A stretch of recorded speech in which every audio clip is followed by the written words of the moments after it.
Welcome to this week's edition of New Knowledge, sponsored by the Virginia Highlands Small Business Incubator, the Washington County Chamber of Commerce, and the town of Abingdon.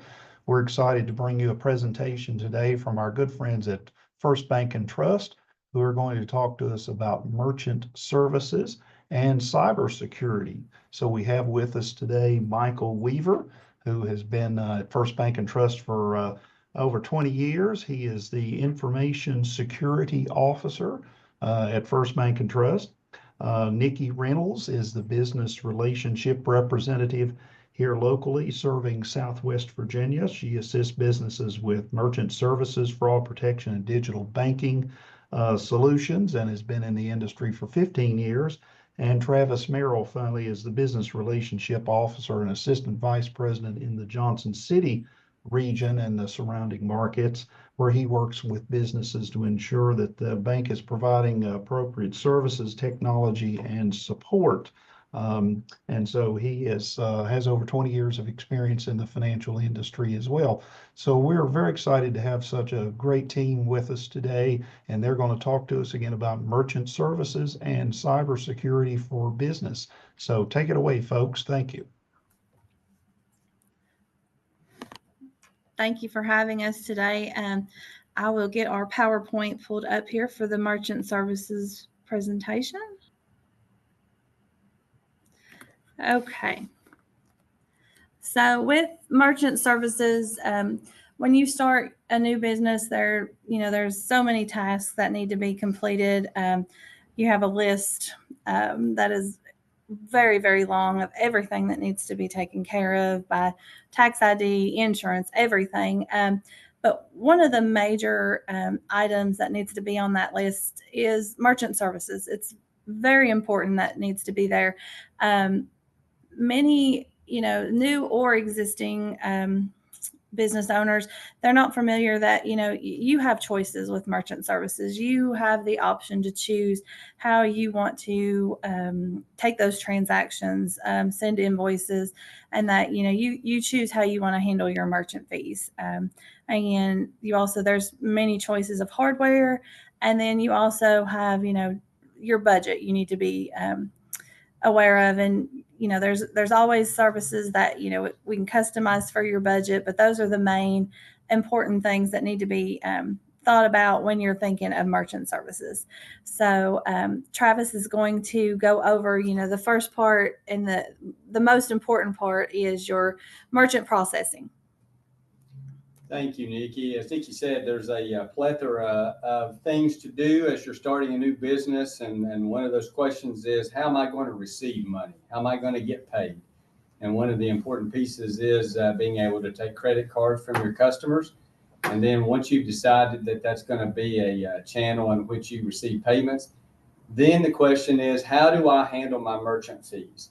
And there are two types of merchant processing fee programs. One is called dual pricing, also known as cash discount. This allows you as the business owner to pass along the interchange fees up to 3.99% or roughly 4%. The other pricing option is the standard interchange option. That's basically fee plus interchange, and or cost plus interchange, and the fees will vary each month based upon the number of transactions you do, the type of transaction, whether it's in person, via tap, swipe, or chip, or whether you key the card in over the phone. And then it also varies based upon the type of card being used. So Nikki, yes. So we'll look at a couple of examples here. The dual pricing program, this is the program that allows you to pass the fee on to the customer. And in this particular example, we are passing along 3.99% or roughly 4% to the customer. So if the customer owes you $1, when you process that card, the customer would pay $1.04 because the customer is paying that interchange fee. And so you would pay a flat rate. And so it would not change each month. So when you're calculating your budget, what that cost is going to be monthly. And then the next type of programming is the cost plus interchange. And then the interchange, and these are some examples here. This example that I've got here is based upon a $100 average ticket. And you pay the fee, as I said, depending on the types of card used.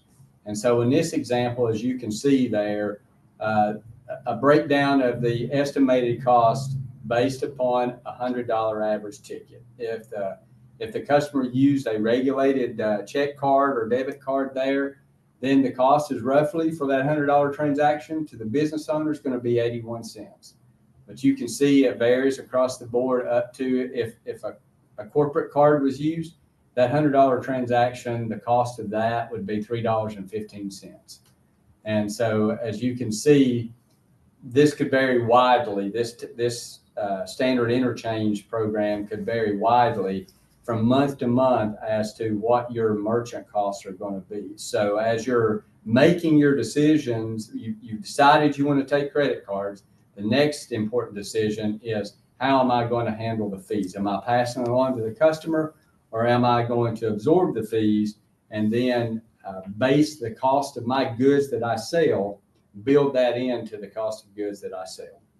And then from there, it's deciding on what type of hardware do I want to use, and then I'll pass it back to Nikki to allow Nikki to explain and give an overview of the different types of hardware.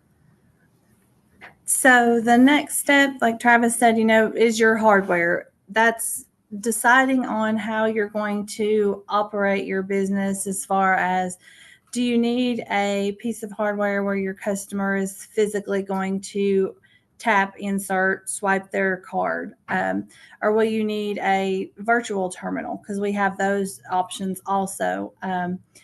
We have the capability of invoicing. You can have mobile where you could text to pay, or even send a link to your customer and they could pay themselves.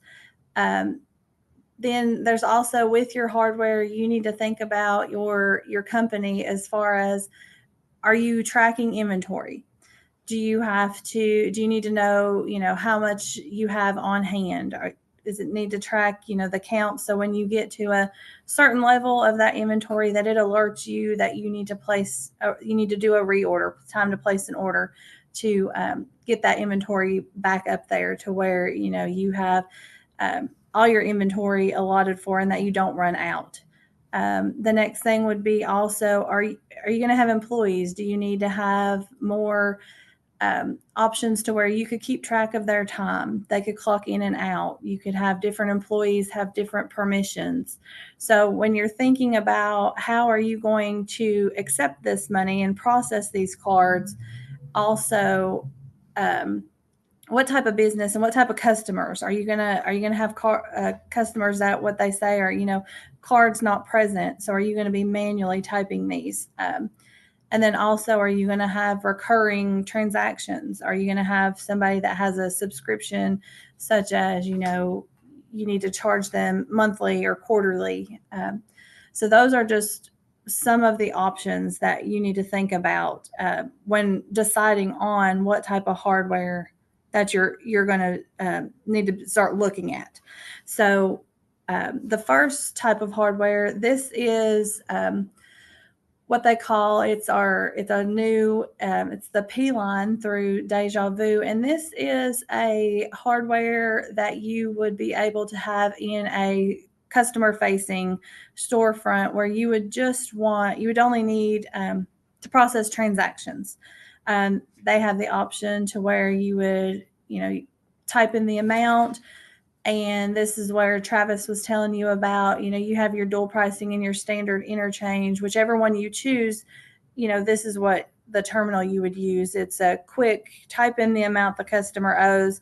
They tap their card, swipe it, however they decide to pay. And then it has the option of printing a receipt, or you can text a receipt also. So that's going to be one of your most affordable options. They are somewhere, starting around $300 for just a basic terminal.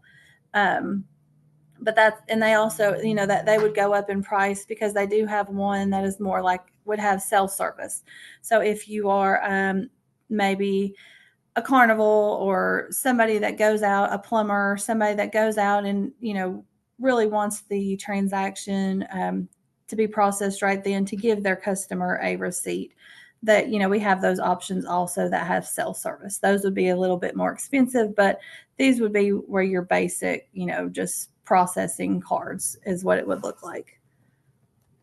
And then with your Clover, we offer Clover, and that is your POS. That's your point of sale. That is inventory management. You can take orders. There's so many options where you could customize your business. You get reporting for sales tax. You have the options to customize for certain employees only have certain login credentials. So that would be your, they have, systems that would need to be plugged into a power source, but then they also have the mobile units to where if you're at a restaurant, you could walk around, take an order, and process the payment all with one device. And of course, those are going to be more expensive, but you also have more processing capabilities with this item. Now these could start anywhere between around $800-900, depending on what you want. Could go to $2,000 or $3,000, but you also you have so many options with these. So depending on what your business entails and what you think you would need, this would be a great system. There's several merchants in Southwest Virginia, Tri-Cities area that you'll see the little POS system with the Clover device. It's a well-known POS system. And then another system that we have is more of a virtual terminal that you would just use an app, set it up. There's a dashboard for your computer, but then you could also set it up on your tablet, your cell phone. So more of mobile. It does have the option to link with a credit card actual terminal if you would want to do that. But then it's more of on the go and something that where you could easily take payments off site. Or if you have, different employees, they could have different access and they could use it on their telephone. And this option, this is this option is able to be dual pricing, and a lot of virtual terminals are not. So this is one of the great options on here is that you can pass the fee to your customer, but you also have inventory management. So there's many. This one could somewhere around $100 to $150 a month is where you could process this one.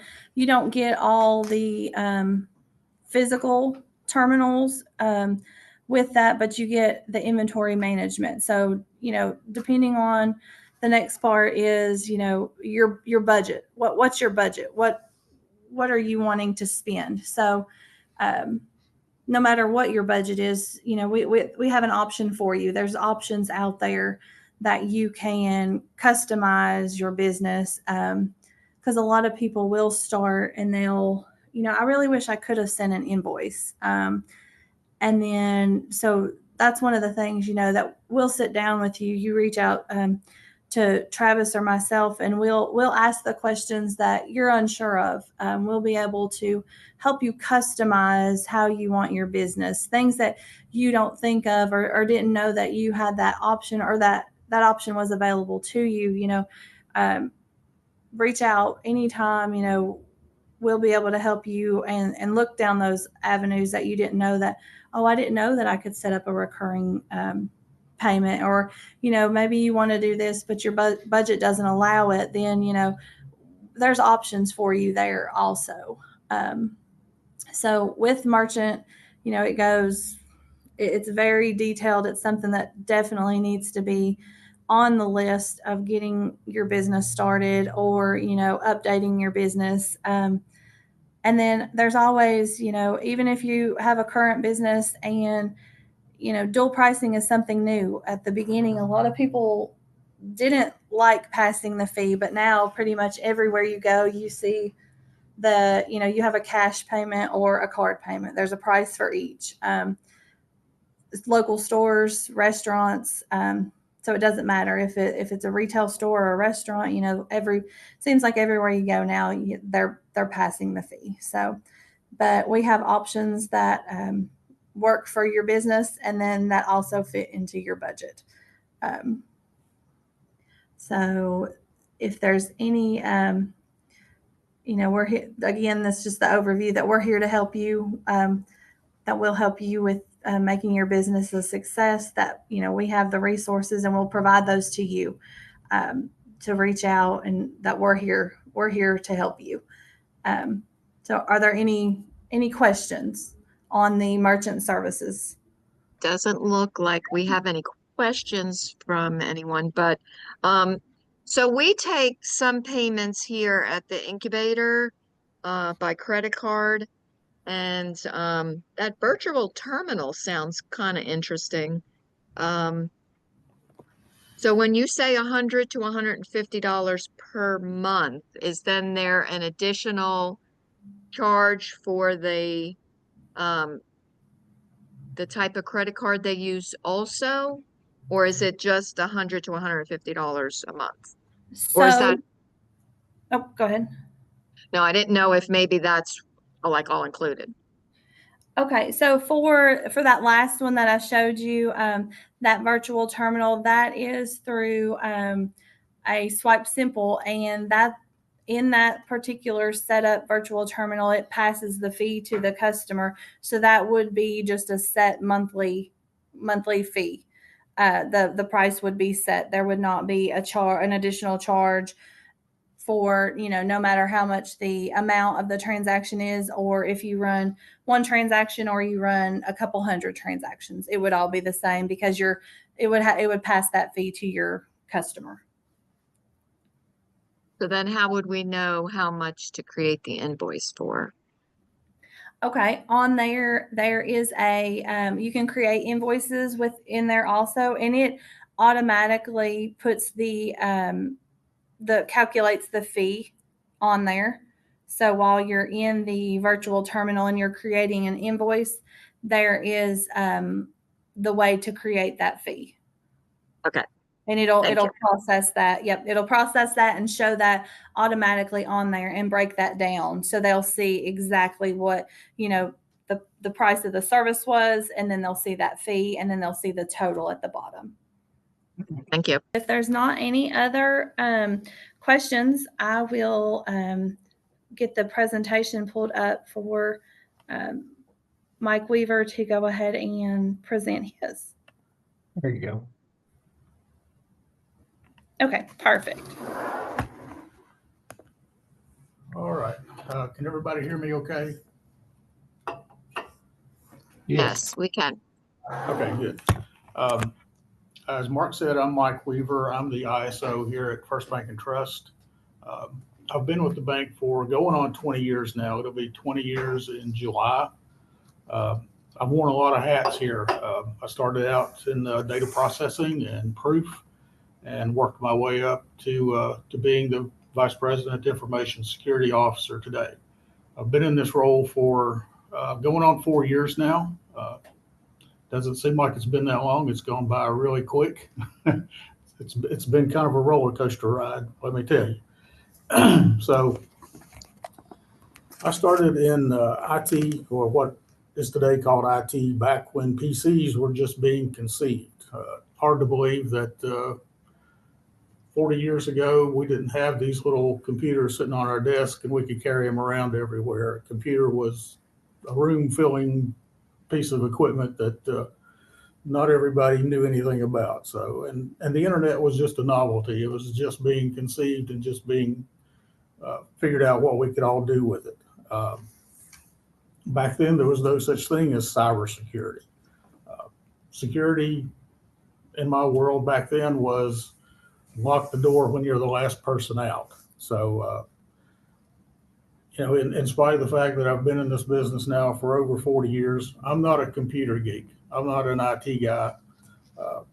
I'm not one of these really smart people that know how to do these things to start cyber attacks or to stop them. I'm not the sharpest tool in the shed, but I have one talent, and that is asking a lot of dumb questions. Uh, as my wife's son used to say when he was small, and she would tell him not to do something, he would say, well, what might happen if I do? That's the questions that I ask when somebody is looking at a new system or we're looking to change something. I'll ask, okay, what might happen if this happens? A lot of times I just get a lot of blank stares and eye rolls, but every once in a while we'll start up a conversation and it ends with, well, we never thought about that. Let's look at that. So that's proof that even a blind hog finds an acorn if he roots around long enough. So that's kind of my world right there. I'm also talented in seeing the dark clouds everywhere I go. That's part of risk management. I don't like to think of myself as a pessimist or a Mr. Buzzkill, but somebody has to look at, okay, what might happen if this happens? And that's kind of where I am. So let's stay on that. Okay, so cybersecurity is basically risk management. You're looking to manage the risk to control cyber attacks and protect the CIA triad. And no, that's not the spy agency in Langley, Virginia. In my world, the CIA triad is the confidentiality, integrity, and availability of critical systems and data. That's my job every day, is to make sure that we keep things confidential that need to be, that the data we have isn't changed by an unauthorized person, and that those systems that we need to have available are available, up and running. So to manage the risk, we have to measure the risk. That's a difficult task in cybersecurity. You business and financial people, you know all about risk. Lenders here at the bank are really good at measuring risk, but they have hard numbers to plug into an algorithm or an equation and come up with a pretty good idea of whether an investment or a loan is going to have a return on that investment. I don't have that luxury. There are no empirical numbers that I can plug into this equation. There really are no equations available. This is the best thing that we've come up with, which it's really hard to do these things. And the hardest part is probability.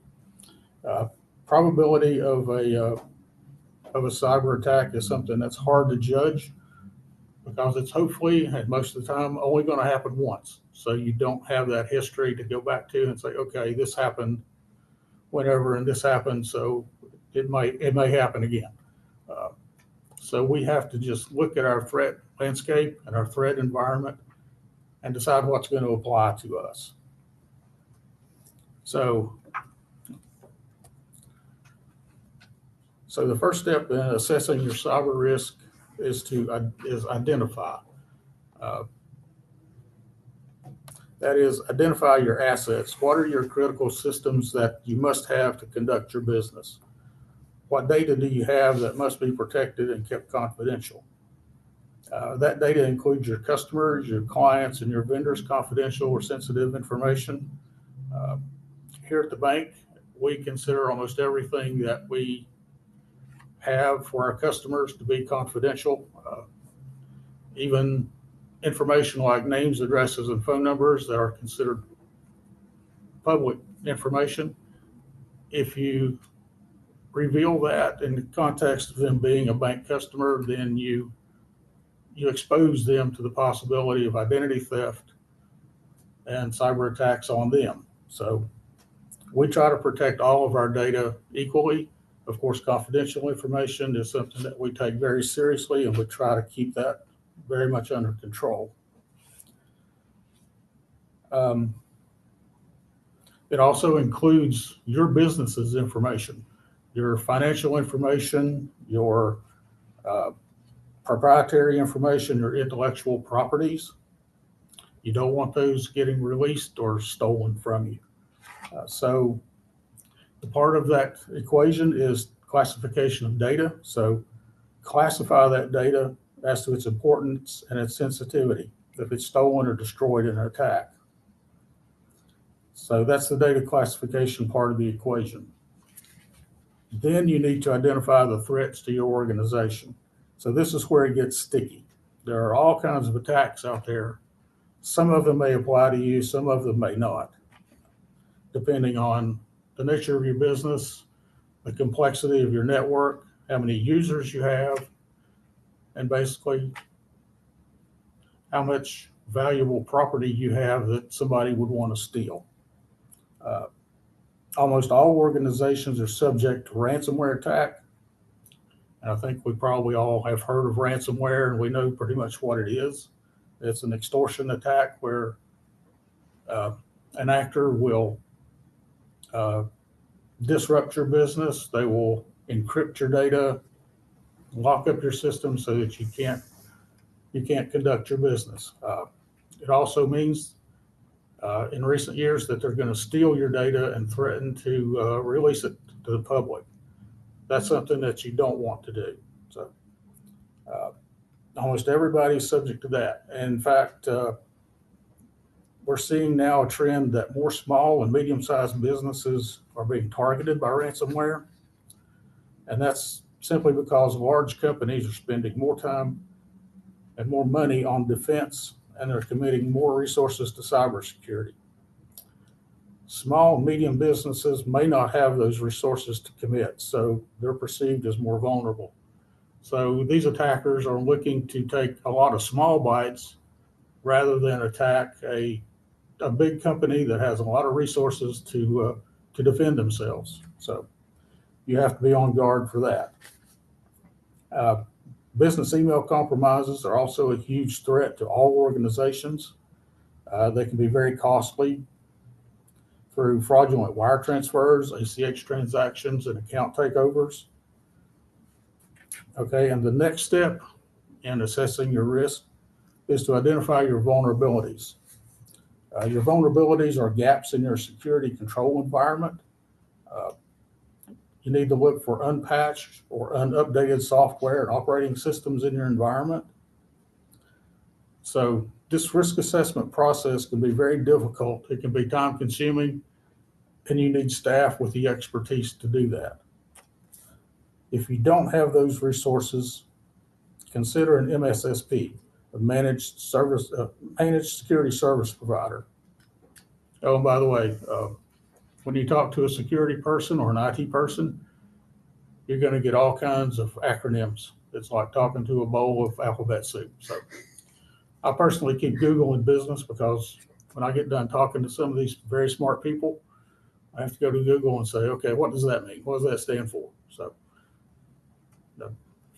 don't feel bad if you don't know what some of these acronyms are. I may throw a few at you. On this slide that you're looking at, when you're looking at your threats, a good idea is to get some threat intelligence feeds. I encourage everybody to join CISA. That's the Cybersecurity and Infrastructure Security Agency. That's a branch of the Department of Homeland Security. They send out all kinds of alerts, all kinds of information. They do webinars. They're also the agency that you're going to want to contact if you have a cyber attack. A lot of people don't want to involve law enforcement when they have one of these things, but it's very important to contact CISA. They may have seen this attack before. They may know how to fix it right off. So don't hesitate to call these guys. Yes, they are from the federal government, but they really are there to help you, and they will. I've talked to several of these people, regional directors, and they are really concerned with keeping our infrastructure and our cyber world safe. So at least we hope they continue to do that. In the current political environment, we don't know what the future holds. But so that's my political editorial for today. I won't say any more about that. So there's also a group called InfraGard. That is the civilian cooperative with the FBI. Again, they do lots of alerts, lots of information about what's going on in the cyber world. ISSA is a good organization to join. That's a paid subscription. They do lots of conferences, lots of webinars. They can give you a lot of resources to help you look at those at the threats that are out there. Um, so moving on with that, as I said, you want to identify your vulnerabilities, look for those gaps, look for those unpatched systems. And once you've done all of that, you should have a pretty good picture of the risk you need to manage. So, the next logical step is to put the necessary controls in place to protect your environment and prevent attacks. The basics are perimeter firewalls, and depending on the size and complexity of your network, you may want to have an IDS, IPS system. Well, there's some of those acronyms again. That stands for Intrusion Detection, Intrusion Prevention Systems. That is kind of like having a second layer of firewalls inside your firewall. If an attacker manages to get through your perimeter firewall, then they have to face another layer. So that's a good thing to have if you have a fairly large network. You can also add another layer of firewalls at every one of your endpoints. That's your servers and your workstations. That's normally included with your antivirus and anti-malware systems that you have, and you should have those. A lot of people today say that you really don't need antivirus and anti-malware anymore because attackers are not using that. But it's a good idea to have that because you never know when they're going to go back to doing the old things again. It's kind of like fraud. Long ago, check fraud was a big thing. Debit cards came along, so they switched to cards. We got control of cards by doing chip cards, and so now they've gone back to doing check fraud again. So these guys don't give up. They will either move forward and find a way to attack you in a new way, or they'll go back to the old ways that you've forgotten about. Another important control is data encryption.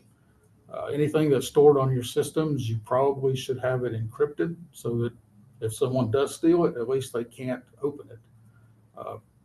For mobile devices like laptops, you should be doing full disk encryption. That's if someone loses a laptop or someone steals a laptop, they can't open it. They can't open anything on it because it's encrypted. And without the encryption keys, it's useless. So it's a good control. The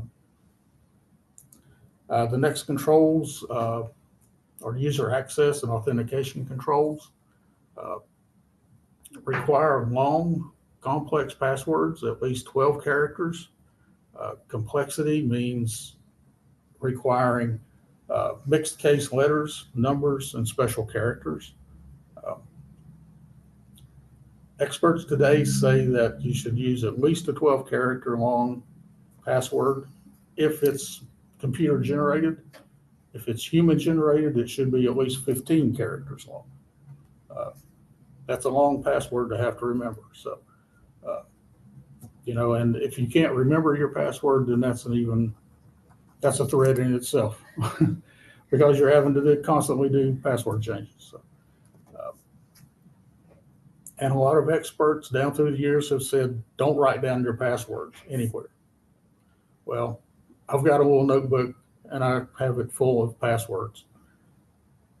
That's a lot safer than storing them on your computer or on your phone.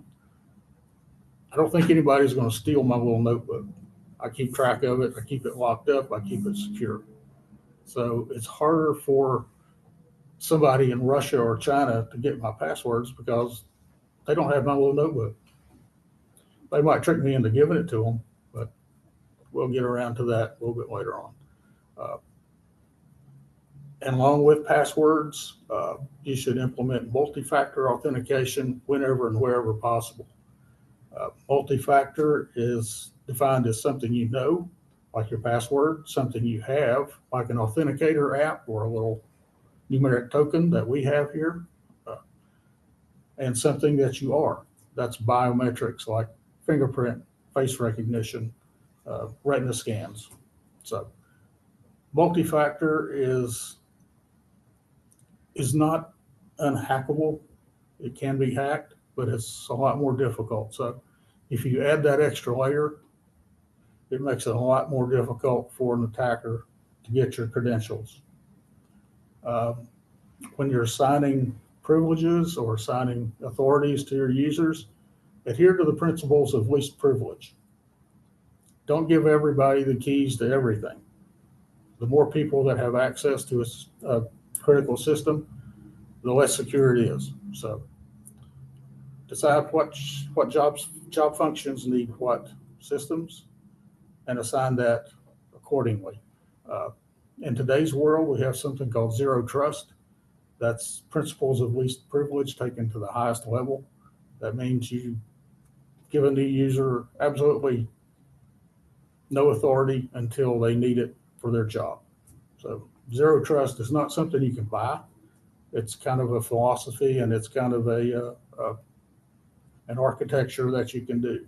It's kind of complicated, and it can probably be disruptive or make it difficult for your people to do their job.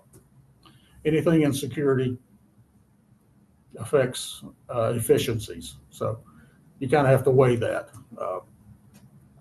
Another control to look at is network hardening, network device access controls. Don't let somebody come into your environment, find an open network jack and plug their computer into it and be able to sign into your network. Content filtering for internet access, that limits what web pages people can visit. If it's really good and if you keep it up to date, it keeps your people from signing on to malicious websites or onto websites that can harm your network. And the single most important control you can put in your system, and everybody who has email should do this, that's email security controls. Spam and phishing filtering. There are lots of companies out there who can do this for you and provide this for you. There's Egress, there's Proofpoint, Mimecast. These people can put a monitoring system in your email so that when they see something that looks like phishing, they can either alert that user to that or they can block it.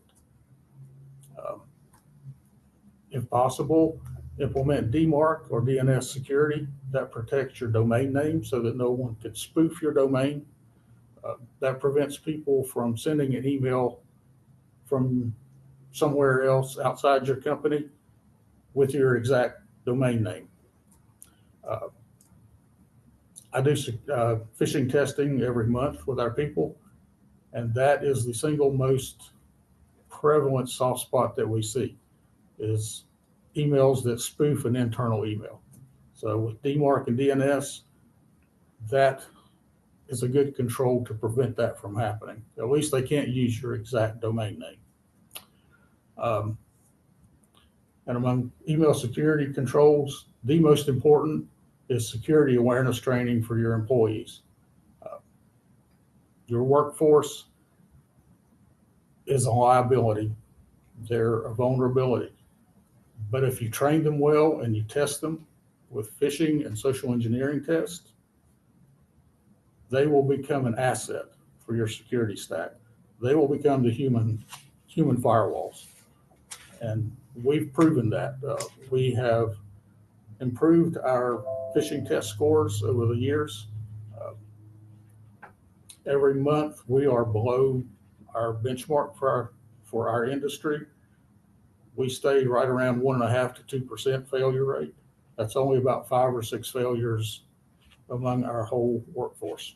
So kind of pat ourselves on the back, but We have to temper that with the fact that it only takes one user clicking on one email to let in an attacker and for it to have devastating effects on your company. So, but email security, if you use email for your company, whether it's webmail, whether it's a domain that you manage yourself, put the strongest security controls you can around that and train your people, train them and engage them. Make sure that training is interesting. Make sure they understand why, and maybe even incentivize that training and test it. We have a program where we offer a bonus at the year end for people that do not fail a test for the whole year. We give away $1,000 to somebody who doesn't fail a single test. So that gets everyone's attention. It interests them, but mostly get them engaged. Let them know what can happen if they click on a bad email. It's going to put a lot of pressure on your information security people because they're going to get a lot of emails saying, is this a good email? Is this a bad email? That's a lot of what I do every single day, but I'm glad to do it. I'm glad to see that they are reporting those things and they're asking those questions. So that shows that our training is working.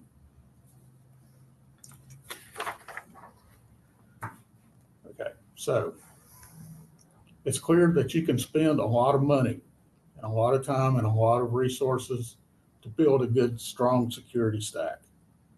The bad news is it's probably going to fail at some point.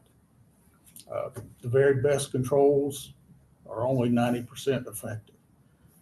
Somebody somewhere is going to figure out a way to defeat you, or somebody's going to click on an email that they shouldn't. That's going to happen. So to combat that, you need a third level of controls to detect and respond. When someone gets into your systems, you need a system that's going to look for the behaviors that indicate a compromise. A few years ago, antivirus, anti-malware filled that gap because attackers relied on malware to do what they do. Today, they don't. They use integrated tools that are in your operating system, like PowerShell. That's not a piece of software that you can turn off because it actually controls your Windows environment. What you need is something like a SIEM, S-I-E-M. There's some more alphabet soup for you. What a SIEM does is it ingests your system log files and it looks for suspicious administrative activity. Everything that everybody does on your computer system during the day creates a log entry. So the SIEM solutions ingest all of those logs and they'll look for the activity that they think might be suspicious. The best control that you can put in place is an EDR or an XDR. That's an endpoint detection and response system. It monitors from the endpoint, from the workstation or the server, to see if there's any kind of behavior like lateral movement, like somebody moving files around that they shouldn't. Someone's privileges get escalated. In our world, if we see a teller who suddenly has administrator rights to something, we flag that and we say, okay, this shouldn't be happening. And we try to figure out why. A lot of managed EDRs will do the response for you. They'll stop that behavior. They'll block that user. So these are very complex, very involved systems. I would recommend if you look at one of those, look at a managed service. There are a lot of those out there: Arctic Wolf, CrowdStrike, Red Canary. They're expensive, but if you have a very large and complex network, they will pay for themselves, and they're a lot cheaper than if you get a ransomware attack or some other attack that you have to recover from. To find those managed security service providers, subscribe to Gartner's Magic Quadrant or go to G2. You can do a lot of market research there and see what products get the best marks, which ones are are reviewed to be the best. So those are good resources to use.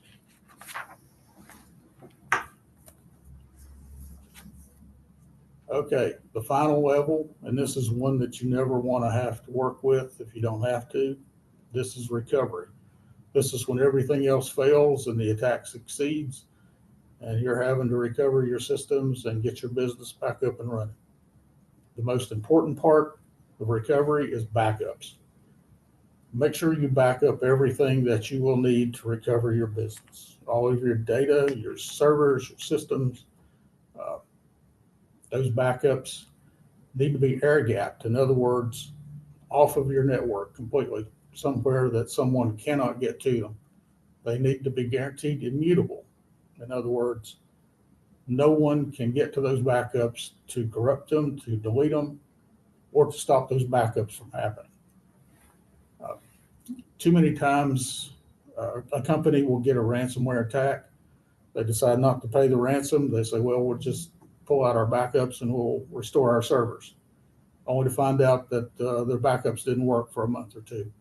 So then they're in a bad spot. So make sure your backup solution is immutable and it's air gapped. Do testing, do restore testing from those backups on a regular basis to make sure you know how that process works and to make sure that it does work. Make sure that you have hardware available to back things up. In some attacks, your servers are not usable any longer. They're totally destroyed. You can't sign into them to do a restore. So you need access to new hardware.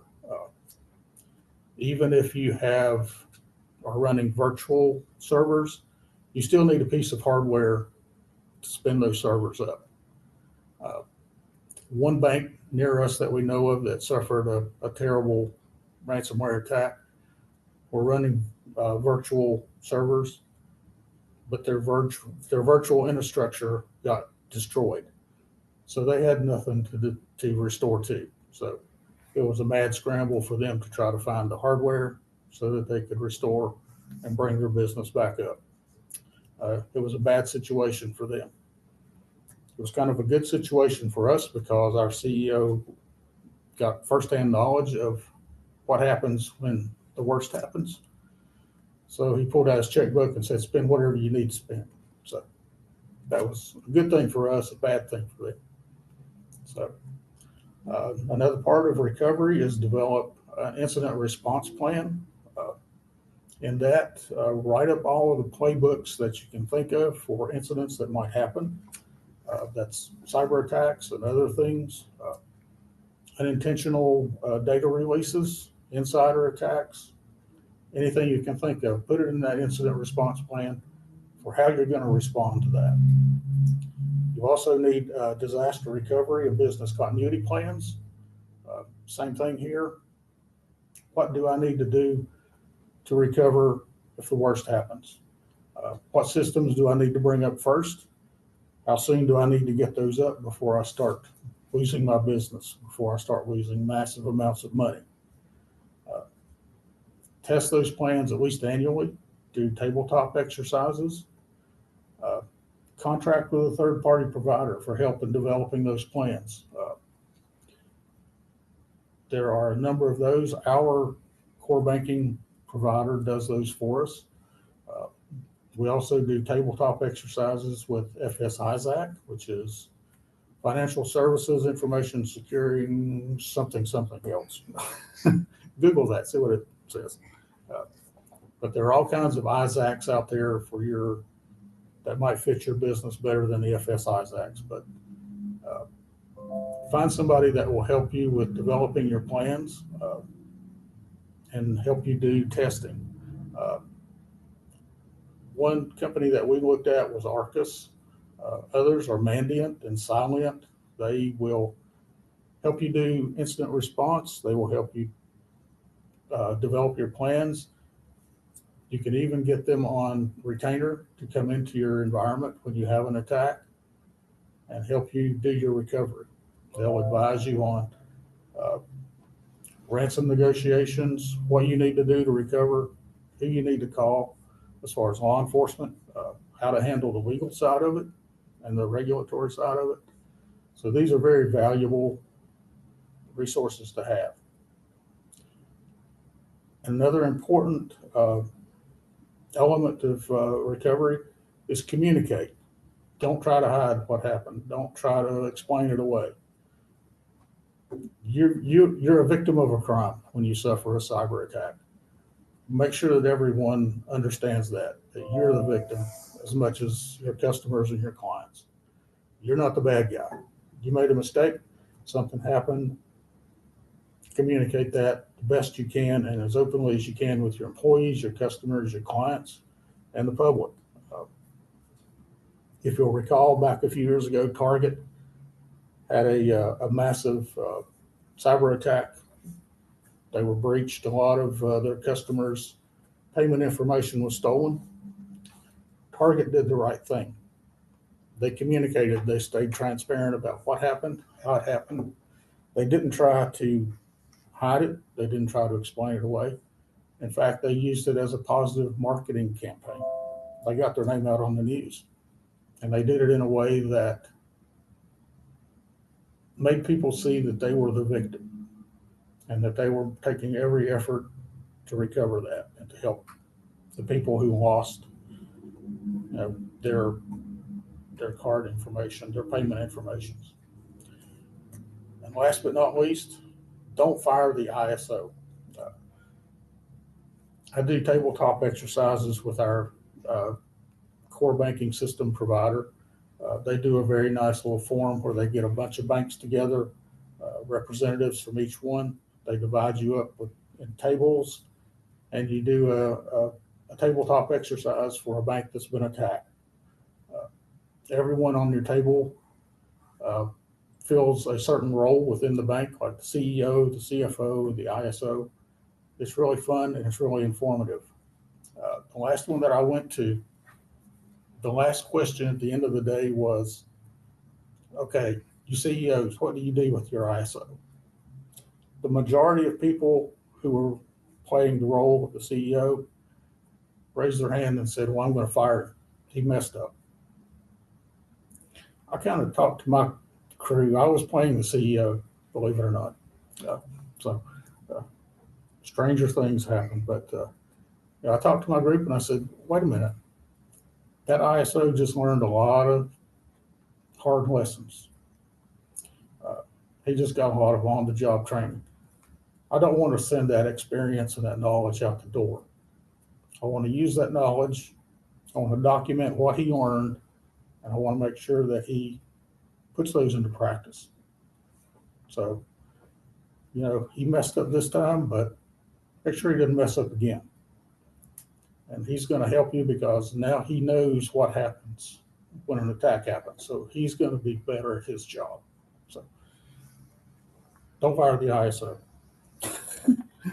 He may be just a few years from retirement, like someone in this room. So okay, I hope I haven't bored you too much.